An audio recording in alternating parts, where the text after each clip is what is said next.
ప్రాముఖ్యమైన నడిపింపు. యెషయా గ్రంథము 48వ అధ్యాయం 17వ వచనంలో దేవుడు ఇలాగంటున్నాడు, నీ విమోచకుడును ఇశ్రాయేలు పరిశుద్ధ దేవుడునైనా యెహోవా ఇలా సెలవిచ్చుచున్నాడు, నీకు ప్రయోజనము కలుగునట్లు నీ దేవుడైన యెహోవానగు నేనే నీకు ఉపదేశము చేయుదును. హల్లెలూయా. నీకు ప్రయోజనము కలుగునట్లు ఉపదేశము చేయడానికి దేవుడు సిద్ధంగా ఉన్నాడు. హల్లెలూయా. నీ జీవితంలో నువ్వు బాగుపడాలని, నీ జీవితంలో నువ్వు సంతోషముతో మరి అన్ని విషయంలో సౌఖ్యముగా ఉండి జయ జీవితము జీవించడానికి, నడిపించడానికి యెహోవా దేవుడు సిద్ధంగా ఉన్నాడు. హల్లెలూయా. దేవుడు నడిపించడానికి సిద్ధంగా ఉన్నాడు, కానీ నడిపించబడడానికి నువ్వు సిద్ధంగా ఉన్నావా అనేది ప్రసక్తి. దేవుడు నడిపించడానికి సిద్ధంగా ఉన్నాడు. నేను ఇంగ్లీష్లో రాసుకున్నాను కొన్ని. టీచ్ యూ టు ప్రాఫిట్ అన్నాడు, ప్రయోజనకరంగా ఉండడానికి నేర్పిస్తాడన్నాడు దేవుడు. Lead you in the way that you should go, నువ్వు ఏ మార్గాన వెళ్ళాలో అది చూపిస్తాను అన్నాడు. ఐ విల్ గైడ్ యూ అన్నాడు, నడిపిస్తాను. ఇది వాగ్దానం చేస్తున్నాడు దేవుడు మనతో. తన బిడ్డలు తన ద్వారా నడిపించబడాలనేదే దేవుని యొక్క ఆశ, కోరిక, నిర్ణయం కూడా. నడిపించబడాలి అనేటువంటి ఆశ కూడా మనకి ఉండాలి. గమనించండి, వాక్యములో వాగ్దానం ఉన్నా అది దానంతట అది మన జీవితంలో జరిగిపోదు. ఈ వాగ్దానాన్ని మనము, దేవుని వాక్యాన్ని మనం గోజాడాలి, వెంటాడాలి. అప్పుడు మనము దాన్ని గమనించగలము, గ్రహించగలము, అనుభవించగలము.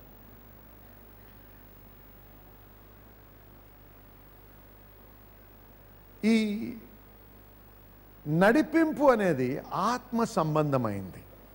ఎందుకంటే దేవుడు ఆత్మ, మనిషి కూడా ఆత్మ. దేవుని నడిపింపు ఆత్మ కాబట్టి మన ఆత్మలో దేవుడు మనల్ని గ్రహింపచేస్తాడు, ఆత్మతో సంభాషిస్తాడు. ఆత్మలోనే మనము దేవుని నడిపింపుని గ్రహించగలం. ఈ ఆత్మీయమైన లోకము గురించి మనము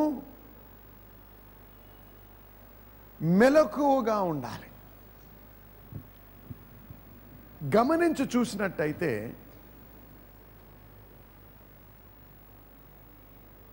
క్రైస్తవులు సంఘము అనేటువంటి స్థలములో ఈ రోజుల్లో ఆత్మ విషయమైనటువంటి విషయాలకి స్థానము లేకుండా పోయింది. నిజమైనటువంటి ప్రథమమైన స్థానము లేకుండా పోయింది. ఎందుకంటే మనము బహుగా పాశ్చాత్య దేశంలోంచి వచ్చినటువంటి మనుషుల ద్వారా ప్రభావిత్వము చేయబడి, వారు ప్రకటించినటువంటి సువార్తను విని, వారు చెప్పిన దాన్ని నంత మట్టుకే మనం గ్రహించగలిగాం, కానీ వాక్యంలో లోతులను మనం గ్రహించలేకపోయాం. వినండి జాగ్రత్తగా. పాశ్చాత్య దేశంలోంచి వచ్చినటువంటి ఈ బోధ, సువార్త ఇంటలెక్చువల్ సువార్తగా మారింది. అంటే జ్ఞానముకు సంబంధించింది, మనస్సుని తృప్తిపరిచేది, ఆత్మను తృప్తిపరిచేది కాదు. నిజమైనటువంటి శక్తి మనసులో లేదు, ఆత్మలో ఉంది. క్రైస్తవులు చాలామందికి ఈ ఆత్మ సత్యాలు, ఆత్మ లోకంలో ఉన్న శక్తి గ్రహించలేక, గ్రహించని స్థితిలో ఉన్నారు. కాబట్టే దేవుని నడిపింపును గ్రహించలేకపోతున్నారు. అందుకే ఓడిపోతున్నారు జీవితంలో. అటువంటి అంశాలకు మనం ప్రాముఖ్యత కూడా ఇవ్వటం లేదు. ఉదాహరణకి మీకు ఇంకా బాగా అర్థం కావడానికి ఒక వ్యక్తిని మనం మన దేశంలో ఉదాహరణ తీసుకుందాం. ఆయన ఎలక్షన్స్లో గెలిచాడు అనుకుందాం. ఆయన లీడర్గా నామినేట్ చేశారు. ఆయన ప్రైమ్ మినిస్టర్ అవ్వనై ఉన్నారు. అవ్వాలి అన్నప్పుడు ఆయన దేశమంతట్లో పెద్ద వ్యక్తి. ఇప్పుడు పొలిటికల్గా, అన్ని విషయాల్లో కూడా ఆయన హీ కమాండ్స్ రెస్పెక్ట్. ఆయన గౌరవం పొందదగిన వ్యక్తి. ఎవరు కూడా ఆయన భయపడాల్సిన అవసరం లేదు. ఆయనను ఎప్పుడైతే ఆ ఆఫీస్లోకి, ప్రైమ్ మినిస్టర్స్ ఆఫీస్లోకి ఇనాగ్యురేషన్ ఉంటుంది, అంటే పదవి స్వీకారం ఉంటుంది, అది ఇనాగ్యురేషన్ ఉంటుంది. ఇనాగ్యురేషన్ అయ్యేటప్పుడు ఆయన ఇష్టం వచ్చినప్పుడు, ఆయన ఇష్టం వచ్చిన సమయంలో జరగదు అది. అవునా కాదా? ఎవరినో వారు కన్సల్ట్ చేస్తారు, దర్శిస్తారు. వారేం చెప్తారు, అండ్ మీరు నిజంగా మీ సమయమంతా జయకరంగా మీరు మీ యొక్క పాత్రను వహించాలంటే మంగళవారము 11:22 ఇది జరగాలి అంటారు. అవునా? అంటారా అనరా? మీరు నవ్వుతున్నారు. ఎందుకు నవ్వుతున్నామో తెలుసా? మనం పాశ్చాత్య దేశంలో వచ్చినటువంటి సువార్తను విన్నాము కాబట్టి నవ్వుతున్నాం. వినండి జాగ్రత్తగా. ఏమి గమనించటం లేదంటే చాలామంది క్రైస్తవులు చీకటి లోకములో కూడా ఆత్మలోకం ఉంది. చీకటి లోకములో కూడా, అంటే సాతానుకు సంబంధించినటువంటి లోకములో కూడా ఆత్మశక్తి ఉంది. వాటినిలో పనిచేసేటువంటి వారు ఆ జ్ఞానాన్ని వారు పొందగలరు. ఆ జ్ఞానము చొప్పున వారు మనుషులను నడిపిస్తారు. వారేం చెప్తున్నారు? మీ మేలు కొరకు వారికి కూడా నడిపింపు వస్తుంది ఎక్కడి నుంచో. వినండి జాగ్రత్తగా. ఆ నడిపింపు దేవుడి నుంచి వచ్చే నడిపింపు కాదు. కానీ గమనించండి, ఈ వ్యక్తి దేవుని నమ్ముకున్న వ్యక్తి కాదు, కానీ వాడికంటే శక్తి, అధికమైన శక్తి ఆత్మలో ఉందనే గ్రహింపు మట్టుకు వాడికి ఉంది. కానీ క్రైస్తవులకు లేదు. నా చదువే గొప్ప అనుకుంటాడు, నా పదవే గొప్ప అనుకుంటాడు, నా డబ్బే గొప్ప అనుకుంటాడు. అందుకే ఆత్మ విషయమైన వాటికి ఎక్కువ ప్రాముఖ్యత ఇవ్వడు. దేవుడిలో లేనివాడు ఎక్కువ ప్రాముఖ్యత ఇస్తున్నాడు. ఎందుకు? వాడికి తెలుసు ఒక శక్తి ఉంది అని. అంటే అది గొప్ప అని చెప్పడం లేదు, మన అజ్ఞానం గురించి చెప్తున్నాను. మనం ఈ అజ్ఞానంలో ఉన్నాము కాబట్టే చాలామంది మనము జయించలేకపోతున్నాం మన జీవితంలో.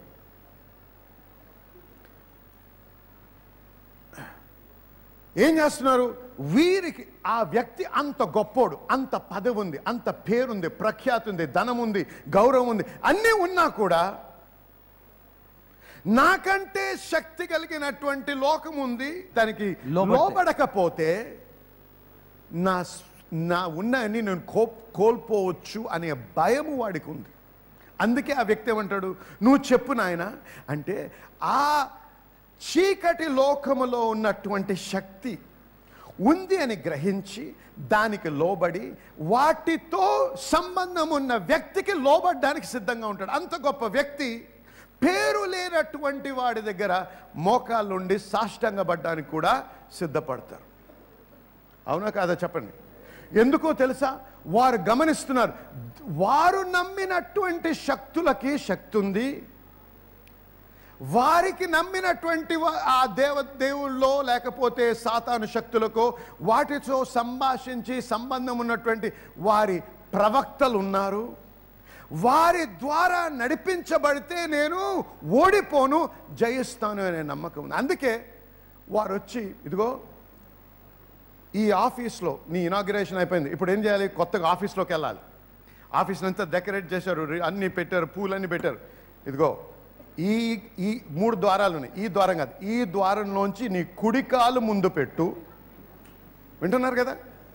వెళ్ళిన వెంటనే కూర్చోదు, నిలబడు, ఇక్కడ రా. ఏం చెప్తే వాడు తూచా తప్పకుండా వింటాడు ఆ వ్యక్తి.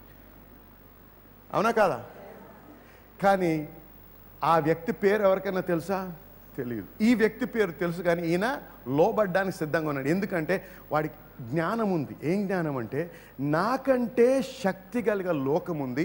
న్యాచురల్ వరల్డ్ కంటే స్పిరిచువల్ వరల్డ్ చాలా పవర్ఫుల్. ఆ స్పిరిచువల్ వరల్డ్ ఈ న్యాచురల్ వరల్డ్ని కంట్రోల్ చేస్తుంది. కాబట్టి వీరు వారితో మాట్లాడుతున్నారు, వీరు చెప్పిన ప్రకారం నడుచుకుంటే నాకు మేలు అవుద్దనే జ్ఞానం వాడికి ఉంది. ఆ జ్ఞానమే చాలామంది క్రైస్తవులకు లేదు.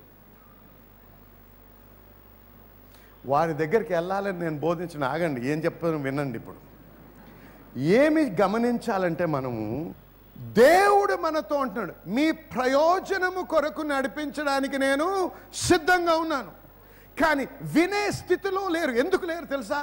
మనము అన్నీ కూడా మన జ్ఞానముతో, మన చదువుతో, మన డబ్బుతో, మన పదవితో, మన హోదాతో సంపాదించుకోగలం, చేసుకోగలం అనుకుంటున్నాం.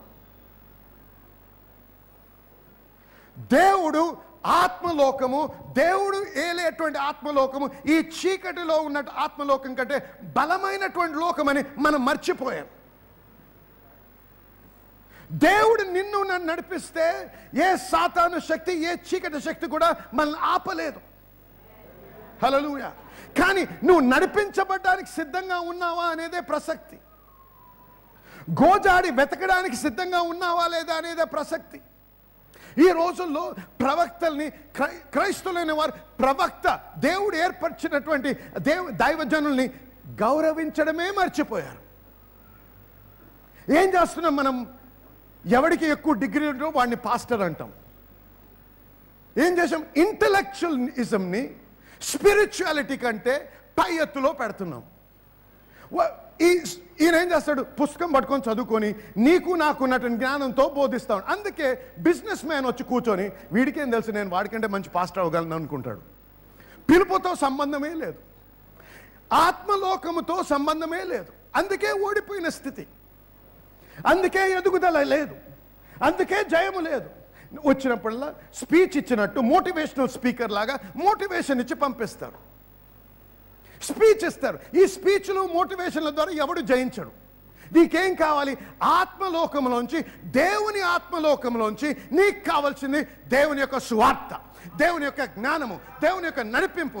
అప్పుడు నువ్వు ఆ ఇన్స్ట్రక్షన్ ప్రకారం నడిచినప్పుడు ఏ సాతాను కూడా నిన్ను అడ్డగించలేదు, ఏ ఆటంకం కూడా నీ ఎదురు నిలవలేదు. హల్లెలూయా. మొదటి పేరు మరి శిరీష. మరి ఈ సిస్టర్ జీవితంలో మరి అద్భుతమైన దేవుని కాపుదల మనము చూస్తున్నాము. తన ప్రతిరోజు కూడా ఉదయాన్నే మరి వాకింగ్ చేయడానికి వెళ్తూ ఉండేవారు. మరి ఈ వారంలో మరి తన అలాగ వాకింగ్ చేయడానికి వెళ్తున్నటువంటి సమయంలో మరి పాస్టర్ మర్లిన్ గారు చెప్పినటువంటి మాటను జ్ఞాపకం చేసుకున్నారు. మనం ఎటువంటి పరిస్థితుల్లో ఉన్నప్పటికీ దేవుణ్ణి స్తుతించేటువంటి మనసును కలిగి ఉండాలని చెప్పేసి, మరి ఉదయ కాల సమయంలో కేవలం వాకింగ్ లా మాత్రమే కాకుండా దేవుని స్తుతిస్తూ తను వెళ్తున్నటువంటి సమయంలో మరి ఒక కారు వచ్చి మరి తను అనుకోకుండా మరి వచ్చి గుద్దు వేయడం జరిగింది. తన పడిపోయినప్పుడు తన కాళ్ళ మీదుగా, మోకాళ్ళ మీదుగా ఆ కారు వెళ్ళిపోయింది. మరి ఆ కారు డ్రైవ్ చేస్తున్న వ్యక్తి కూడా చాలా స్పీడ్ గా వెళ్ళిపోయి మరి తప్పించుకోలేదో, చాలా పెద్ద యాక్సిడెంట్ అయిందనేటువంటి ఉద్దేశంతో అతను వెళ్ళిపోయారు. చాలా మంది కూడా గుమిగూడి మరి తనకి చాలా ప్రమాదం జరిగి ఉంటుంది, ఎలా ఉంది పరిస్థితి అని చూడడానికి వచ్చారు. కానీ తిన మాత్రం మరి తనకు తెలిసినటువంటి మరి ఆ వాక్యము తన మరి కార్యం జరిగించిందని లెగిసి నాకేమీ అవ్వలేదు, నేను మంచిగా ఉన్నానని చెప్పి లెగిసి చూసుకున్నప్పుడు తన చక్కగా తన కాళ్ళ మీద నిలబడగలిగారు. ఏ విధమైనటువంటి గాయము కూడా తను కలిగి లేరు. కేవలం ఇది దేవుడు చేసినటువంటి ఒక అద్భుతమైనటువంటి కార్యముగా మన మధ్యలో సాక్ష్యం ఇస్తున్నారు. దేవునికి సమస్త మహిమ కలుగునుగా. ప్రవక్త, దేవుడు నడిపించే బిడ్డలు ఉన్నారు. వారు ఏంటి ప్రవక్తలు అంటే? ఎవరు? చదువుకున్నవారా? చదువుకుని ఉండొచ్చు, చదువు లేనొచ్చు వారు కూడా ఉండొచ్చు. ప్రవక్త దేవుడు ఏర్పరచుకున్న, దేవుని పిలుపున్న వ్యక్తి ఎవరో తెలుసా? దేవునితో సంభాషించగలడు, ఆత్మలోకంలో వినగలడు, ఆత్మలోకంలో చూడగలడు, ఆత్మను గ్రహించగలడు, దేవుని నడిపింపును తెలుసుకోగలడు, వేరే వాళ్ళని నడిపించగలడు. జ్ఞానముని బట్ట కాదు, ఆత్మను బట్టి. అందుకే ఒక స్త్రీ వచ్చింది, అయ్యా ప్రవక్త, నీకు తెలుసు నా భర్త ఎటువంటి దైవజనుడు, కానీ అకస్మాత్తుగా మరణించారు. 2 కుమారులు ఉన్నారు, అప్పుల పాలై ఉన్నాము. అప్పులు ఇచ్చినటువంటి వారు వచ్చారు, వారు నా కుమారుని తీసుకొని వెళ్ళడానికి ఏం చేయాలి అన్నారు. ఆయన బిజినెస్ మ్యానా? కాదు. ఉద్యోగాలు ఇచ్చేవాడా? కాదు. ఆఫీసరా? కాదు. మినిస్టరా? కాదు. గవర్నమెంట్లో ఉన్నాడా? లేదు. ఏంటి? ప్రవక్త. ఏంటండి? ఆయన ఈ లోకము కంటే అతీతమైనటువంటి లోకం ఉందే, ఆ లోకంలో ఎక్కడైతే దేవుడు ఉన్నాడు ఆయనని గ్రహించి చెవియొగ్గి విని నడిపించగలిగిన శక్తి మంతుడై ఉన్నాడు ఈ వ్యక్తి. ఏమన్నాడు? ఏముందమ్మా నీ దగ్గర అన్నాడు. నువ్వేం చదువుకున్నావు అని అడిగాడా? నీ డిగ్రీ ఏంటని అడిగాడా? నీకెంత ఆస్తుందని అడిగాడా? లేదు. నీ దగ్గర ఏముంది అన్నాడంతే. అయ్యా నా దగ్గర ఏమీ లేదు, ఒక బుడ్డెడు నూనె ఉందన్నాడు, చాలు అన్నాడు. ఎక్కడి నుంచి వస్తుందండి ఈ జ్ఞానము?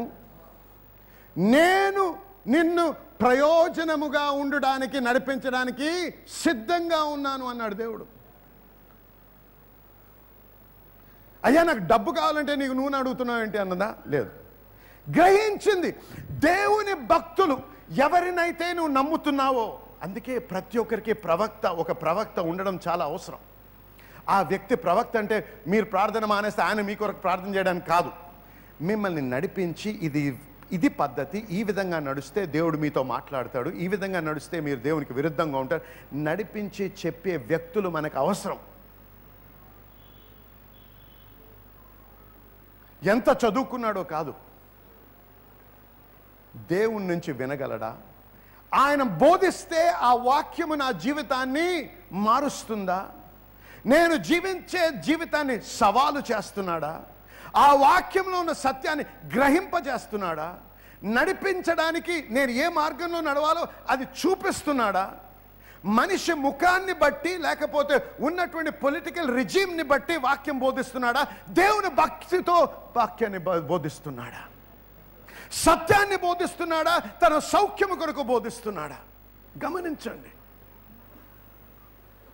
పాస్టర్ అన్న ప్రతి ఒక్కడు పాస్టర్ కాదు. ఎందుకో తెలుసా? దేవుడు అన్నాడు, there are those that call sheeps with that are wolfs underneath. గొర్రెలు అని పిలువబడుతున్న వారు తోడేళ్ల బొచ్చును ధరించుకొని ఉన్నారు. They come to steal. నేను ఒక్కోసారి మాట్లాడేది మీకు నొచ్చొచ్చు, నొచ్చాలి కూడా, నొచ్చితేనే మంచిది. డాక్టర్ దగ్గరికి వెళ్ళినప్పుడు నీకు దెబ్బ తగిలితే నీకు స్పిరిట్ పెడతానంటాడు. అయ్యి బాబు మండుతుందంటే మంటాడా? నీ మేలు కొరకే చేస్తాడు, నీకు మంట కలిగించేస్తాడు. అలాగే పాస్టర్ కూడా మీకు నొప్పి కలిగించాలి అప్పుడప్పుడు. మేము నొప్పించాలని కాదు, ఆ నొప్పి ద్వారా మీకు స్వస్థత జరగాలని, ఆ నొప్పి ద్వారా మీ యొక్క మార్గము సరళం అవ్వాలని. అంతేకాని మీరు చేసేదంతా మంచిది, మీరు చెడులో ఉన్నా కూడా పర్లేదు, నేను ప్రార్థన చేస్తాను దేవుడు దీవిస్తాడంటే అది అబద్ధం.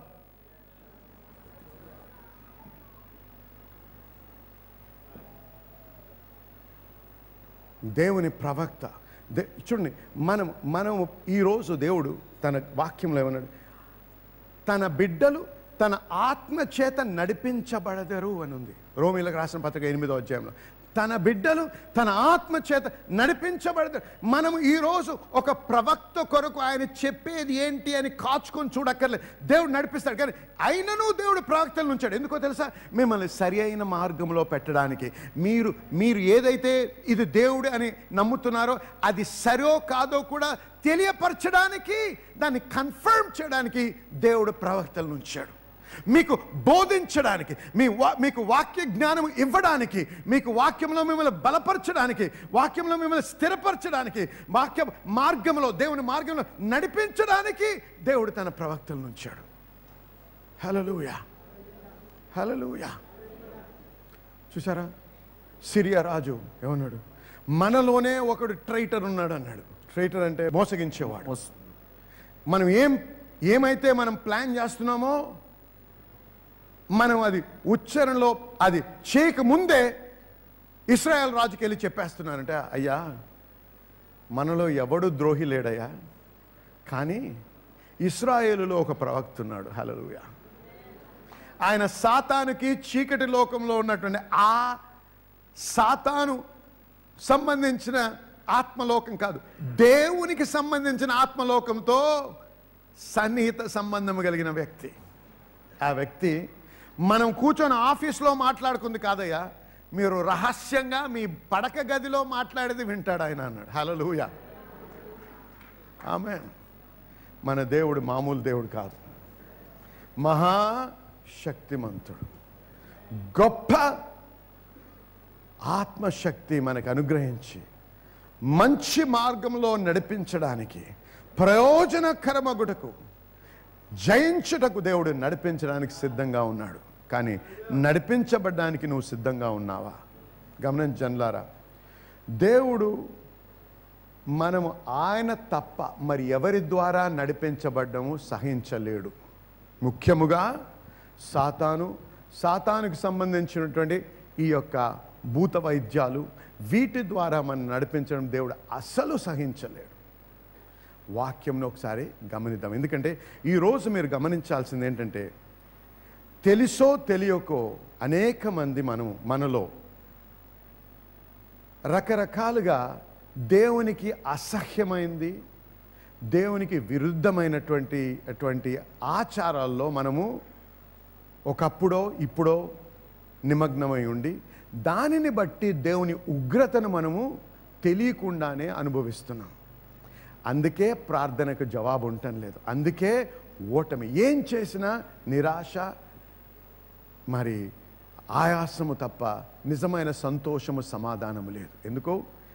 మనకు ఒక కాలు దేవునిలో, ఒక కాలు సాతాను రాజ్యంలో. గమనిద్దాం. ఇప్పుడు మొదటి దినవృత్తాంతములు 10వ అధ్యాయంకి వెళ్దాం. ఇది చాలా జాగ్రత్తగా వినాలి, ఎందుకంటే ఈరోజు దేవుడు మరొకసారి మనకి సమయాన్ని, అవకాశాన్ని ఇస్తున్నాడు. దేనికో తెలుసా?